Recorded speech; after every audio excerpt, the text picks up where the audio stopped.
Bueno, pues me presento. Mi nombre es Cristina Botías, trabajo en el Centro Apícola, en el Centro de Investigación Apícola y Agroambiental de Marchamalo.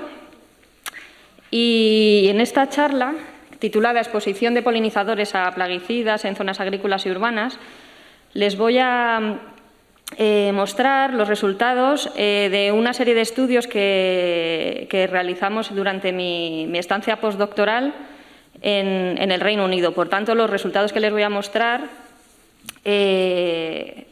provienen de muestras que se recogieron en este área, en el Reino Unido, en concreto en el sur de Inglaterra. Bueno, como ya ha comentado mi compañera Clara, hay una serie de factores que amenazan la salud de las abejas de la miel. En su caso, yo aquí me refiero a los polinizadores en general. Se trata de una serie de factores que son comunes, que afectan a la abeja de la miel y a otras especies de polinizadores.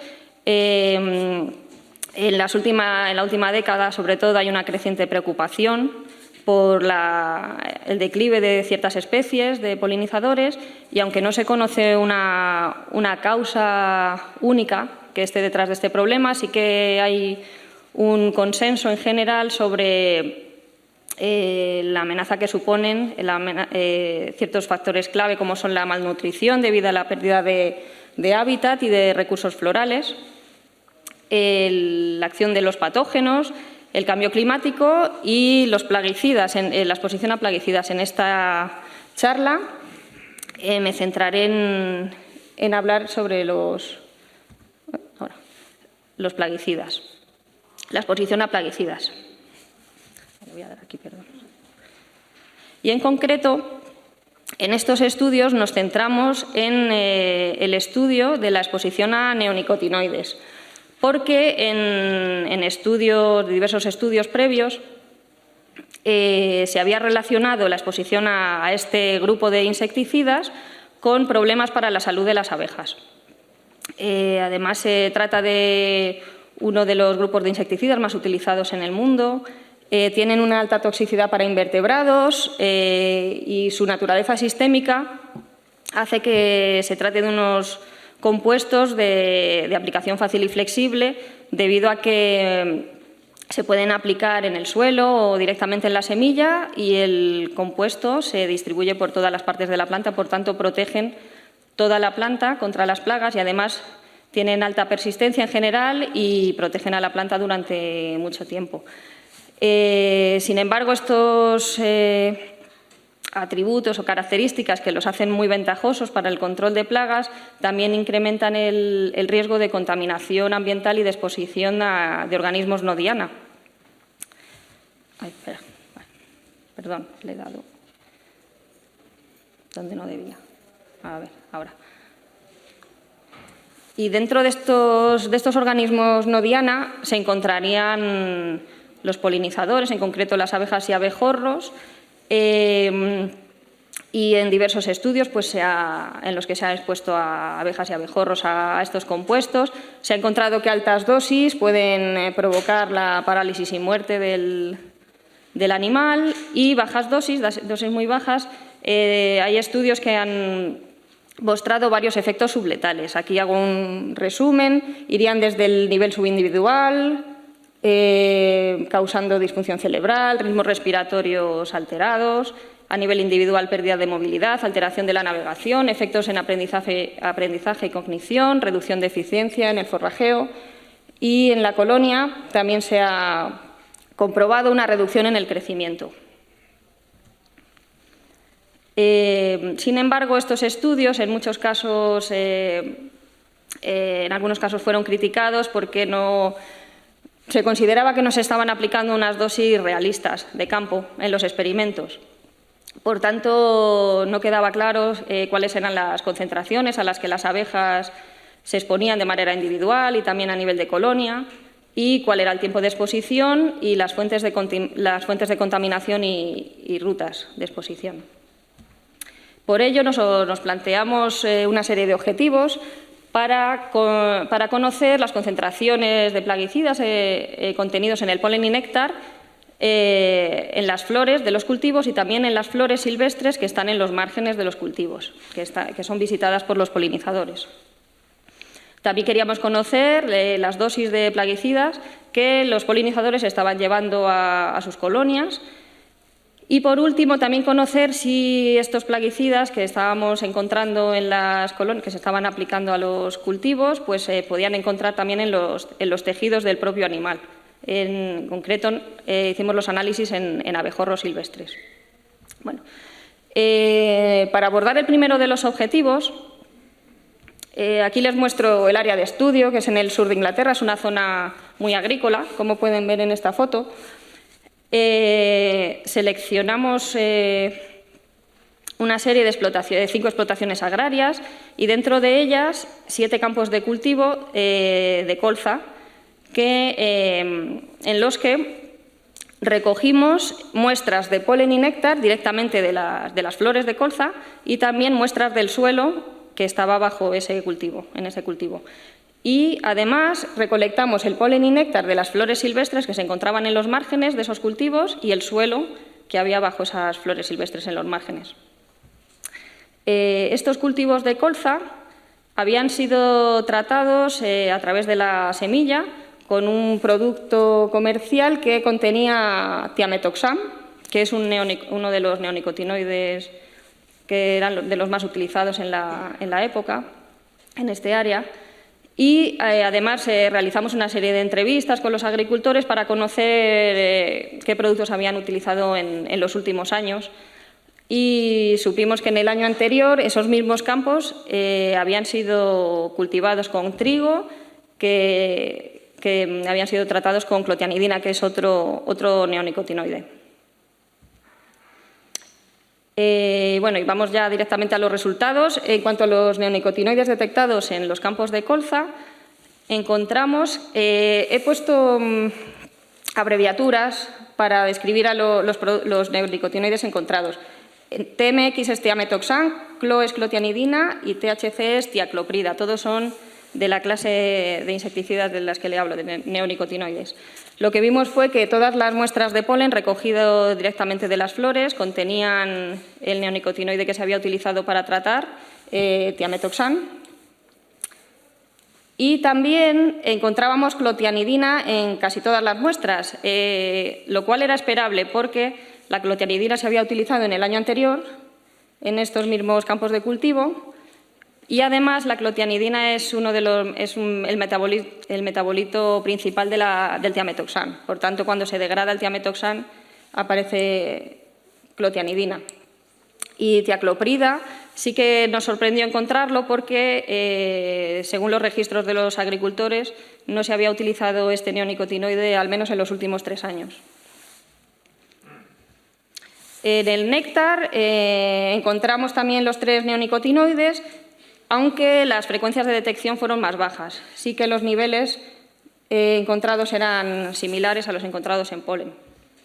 En cuanto a las muestras de suelo, en este caso volvimos a encontrar en todas las muestras el neonicotinoide que se había utilizado para tratar la colza, también la clotianidina y también estaba la tiacloprida, pero en este caso también encontramos imidacloprida, que una vez más tampoco había sido utilizado, al menos en los últimos 3 años.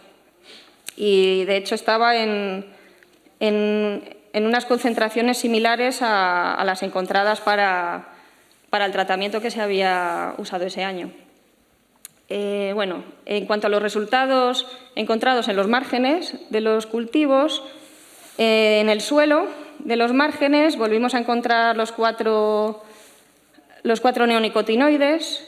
El tiametoxam y clotianidina estaban en todas las muestras y, una vez más, imidacloprida también en una frecuencia de detección alta. Y, como consecuencia, pues también las flores silvestres. En el polen de las flores silvestres también encontramos tiametoxam en más de la mitad de las muestras.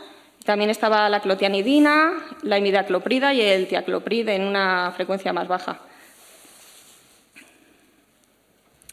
En el néctar no encontramos imidacloprida, las frecuencias de detección eran más bajas y también las concentraciones detectadas eran mucho más bajas. Y bueno, esto simplemente para mostrar un ejemplo de las flores silvestres que fueron muestreadas. Son muy comunes en los márgenes de los cultivos en Inglaterra, pero también son plantas que tenemos en la península ibérica. Son muy comunes y además muy atractivas para las abejas y otros polinizadores. En cuanto al segundo objetivo, ahora que conocíamos que las plantas de estas zonas agrícolas contenían los neonicotinoides que se habían aplicado en los cultivos, tanto en el polen como en el néctar, queríamos conocer si las abejas y los abejorros llevaban estos neonicotinoides a sus colonias. Y lo que hicimos para conocer estos valores fue colocar colonias de abeja de la miel en los campos de cultivo en los que habíamos recogido las muestras de polen y néctar de las flores durante la floración de la colza y tras la floración de la colza. Esto se hizo colocando cazapólenes en las piqueras durante 4 días.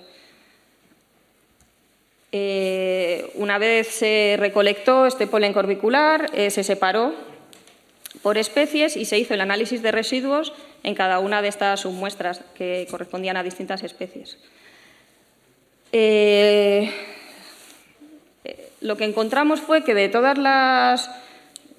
del polen recogido, únicamente el 10% había sido recogido en las flores de colza, mientras que el 90% pertenecía a polen que venía de flores silvestres. Sobre todo, la planta que más habían visitado era el majuelo. Tras el periodo de floración de la colza, todas las especies visitadas, el polen que habían recolectado todo provenía de flores silvestres. Y una vez analizamos los residuos contenidos en el polen, en el polen corbicular, pudimos comprobar que únicamente el 3% de los residuos de los neonicotinoides provenían del polen de colza y el 97% estaba contenido en las flores silvestres. Aquí, en esta tabla les detallo los compuestos que fueron encontrados en este polen recogido por las abejas. El tiametoxam estaba en el 50% de las muestras y también encontramos clotianidina, imidacloprida y tiacloprid, los 4 neonicotinoides que también habíamos detectado en el cultivo y en las flores silvestres. Y después de la floración de la colza los volvimos a detectar, pero también sobre todo los niveles, las concentraciones detectadas fueron mucho más bajas. Ya conocíamos supimos que las abejas estaban llevándose estos compuestos, estos residuos a las colmenas, y también queríamos conocer si otros polinizadores estaban en el mismo caso también, estaban almacenando polen y néctar contaminado en las colonias. Y utilizamos abejorros de la especie Bombus terrestris. Para ello, para conocer estos datos, distribuimos una serie de colonias, colonias comerciales que se utilizan normalmente para la polinización. Nosotros las colocamos en distintos puntos en zonas agrícolas, y en este estudio también queríamos conocer si al colocarlas en zonas urbanas pues también estaban recogiendo polen y néctar que contuviese residuos de neonicotinoides. Este estudio se realizó durante 3 años con las colonias de Bombus terrestris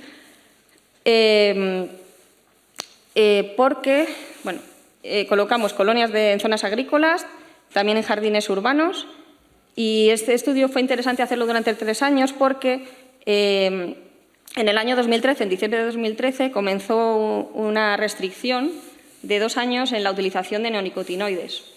De 3 de los neonicotinoides que se utilizaban de manera muy frecuente en los campos de cultivo, en concreto el tiametoxam, la clotianidina y la imidacloprida, y, por tanto, esto nos permitía comparar las muestras recogidas antes de la moratoria y las muestras de polen que estaban recogiendo los abejorros durante la moratoria en 2014 y 2015.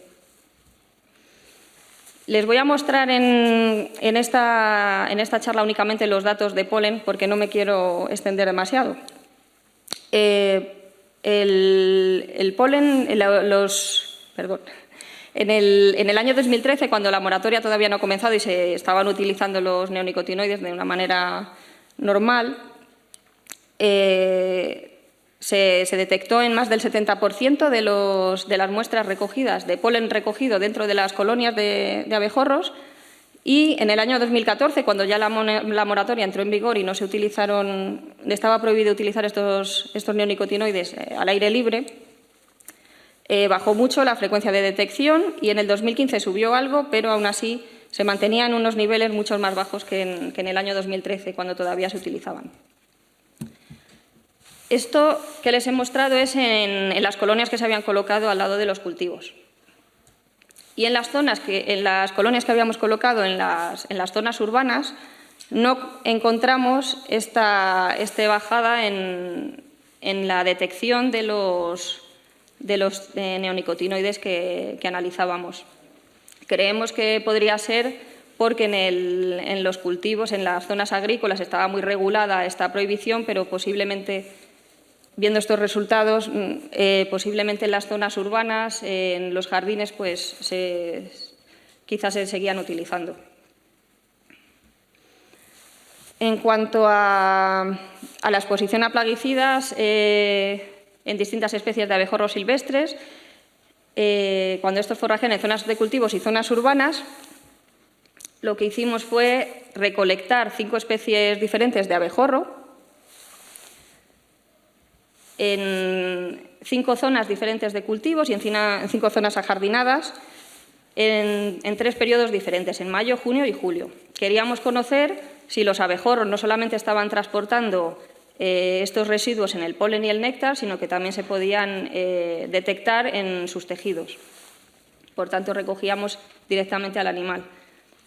Las muestras de abejorros las analizamos utilizando esta técnica, HPLC, y se analizaron la presencia, en este caso no solamente de 5 neonicotinoides, sino también de una serie de fungicidas que sabíamos que eran muy utilizados en el área. Lo que encontramos fue que evidencias de que los abejorros silvestres estaban expuestos a mezclas de plaguicidas y, de hecho, alguno de los individuos encontramos que se podían detectar hasta 7 compuestos diferentes en un solo individuo.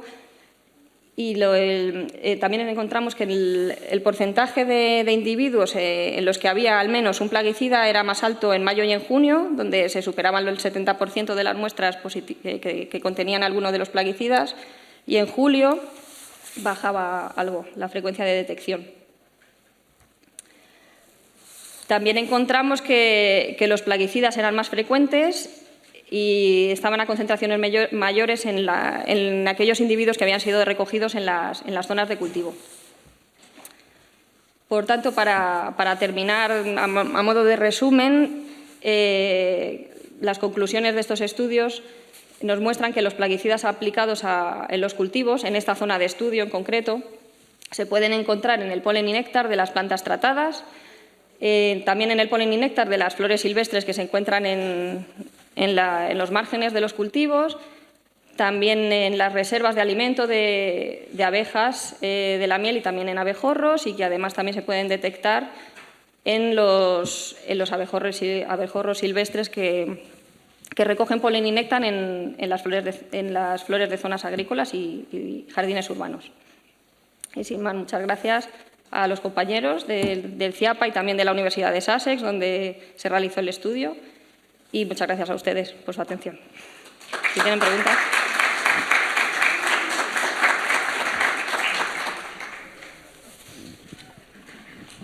¿Tienes, bueno, alguna hipótesis de por qué en los márgenes salían neonicotinoides?